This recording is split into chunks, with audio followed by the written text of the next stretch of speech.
Donc bonjour à tous et merci d'être ici aujourd'hui. Notre projet portait sur la création d'environnements virtuels pour former et qualifier des opérateurs de production. En quelque sorte, autrement dit, nous avons dû devenir les architectes de la matrice usine du futur. Pour bien comprendre ce que nous avons fait durant ce projet, voici une petite vidéo.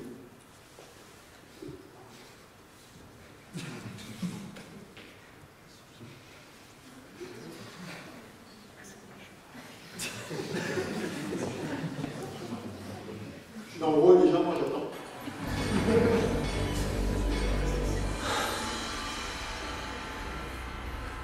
Je connais le Kung-Fu. Prouve-le-moi. Tu es dans notre programme de combat, l'équivalent du programme de réalité virtuelle de la matrice. Il obéit aux mêmes lois, comme la gravité, mais tu apprendras que ces lois ne sont pas différentes de celles de n'importe quel autre système. Il y en a qu'on peut enfreindre et d'autres qu'on peut violer. Est-ce que c'est clair?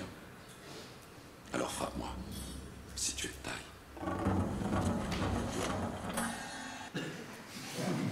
Bon, dans notre cas, l'objectif de Neo ne va pas être de prouver qu'il sait faire du Kung-Fu, mais plutôt de démontrer ses capacités à effectuer un contrôle qualité sur une ligne de production. On le voit bien dans le mouvement. Mis à part ce petit détail-là, tout ce que vient de dire Neo et tout ce que vient de dire Morpheus, c'est vrai.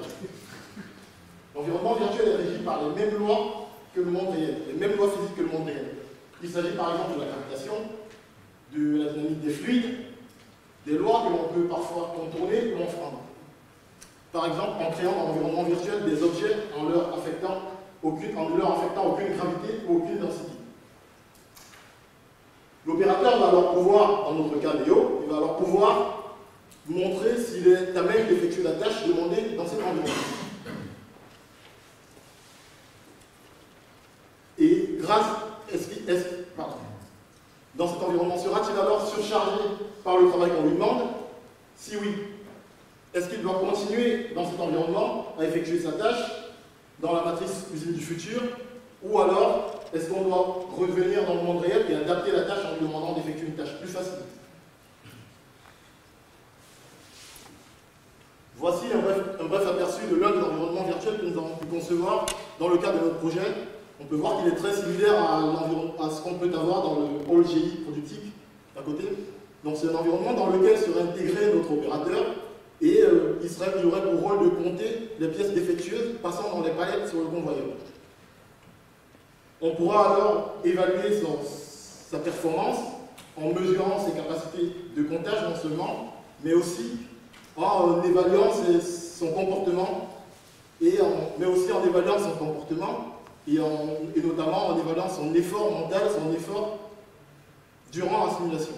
Donc là, on peut voir une simulation dans laquelle l'opérateur est immergé dans un environnement virtuel et on voit tout ce qu'il peut regarder, pendant combien de temps il le regarde et quelles sont les zones qu'il fixe le plus longtemps.